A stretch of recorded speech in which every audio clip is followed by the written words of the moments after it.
welcome to the Vatican City, land of the holy and home of the near to the grave. Today we'll be discussing some of the facts, information, and goofy, silly tidbits about the city-state, and so, without further ado, we'll be diving right into the depths of Frank's eyes.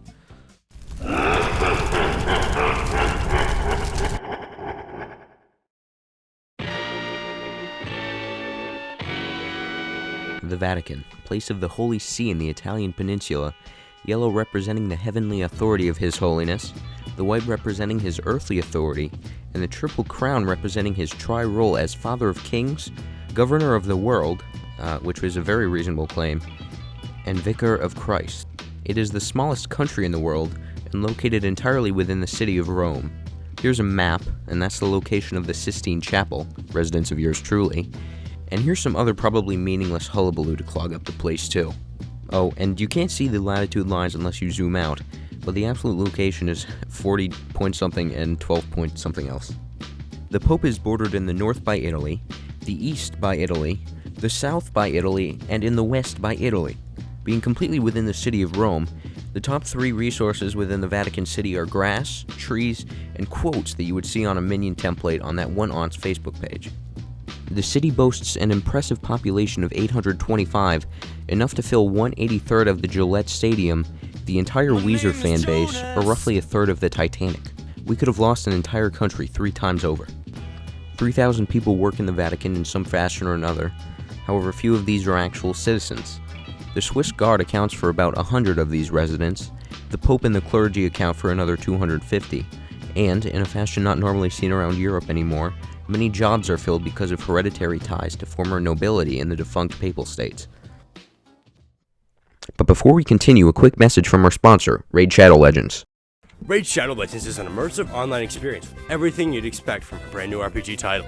It's got an amazing storyline, awesome 3D graphics, giant boss fights, PvP battles, and hundreds of never-before-seen champions to collect and customize.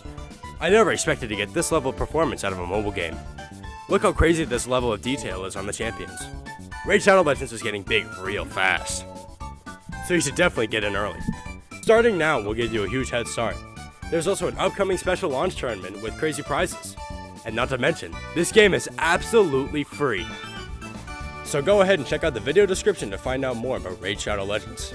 There, you will find a link to the store page and a special code to unlock all sorts of goodies. Using the special code, I see you can get 50,000 silver immediately, and a free epic level champion as part of the new players program. Courtesy, of course, the Raid Shadow Legends devs.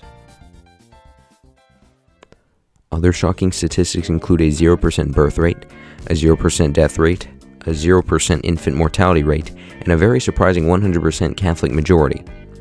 The average life expectancy for your average cardinal is 77.5 years, and unemployment rates have soared to a whopping 5%. The currency of the Vatican is the euro, worth about 108% of the US dollar.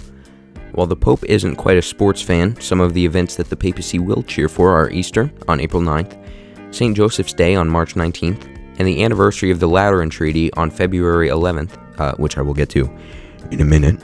I already touched on the Sistine Chapel, but if that's not your speed, then the Viale della Zitella Art Museum may be, or the massive St. Peter's Basilica covering about 8% of the land area in the entire country. Introducing the chocolate starfish! In 1929, the issue of the Catholic Church in Italy was very much still existent. Although, due to the lack of French exertion on account of getting absolutely cod-swallowed by the Prussians, the Papal States were integrated into the newly formed state of Italy, and the Pope was on his own, having lost Rome.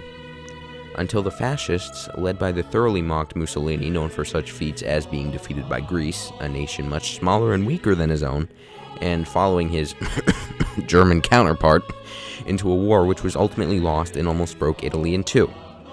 Alongside the Pope, then Pius XI, signed the Lateran Treaty, which created a modern papal state independent from the Italians. The terms were as follows. The papacy recognized the Italian state with Rome as its capital. Italy recognized the Vatican as an independent state. The city of Rome gained a special character as center of the Catholic world. All bishops had to take an oath of loyalty to the Italian state and had to be Italian-speaking, subjects of Italy, among other economic and political exceptions. The papacy ultimately outlived the fascists, but the treaty remained until 1985, when many of its terms were repealed. Who did not outlive the fascists, however, was Pius XI, replaced by Pius XII, replaced by Paul XVIII, replaced by John Paul I, replaced by John Paul II, replaced by Benedict XVI, until we finally get to Frank. That covers just about everything on the checklist. And while I absolutely wish I could keep infecting the screen with my presence, I gotta bow out. Thank you to those of you who watched willingly, and I'm sorry to those who didn't. I hate that almost as much as I hate when things abruptly end, you know? That being said,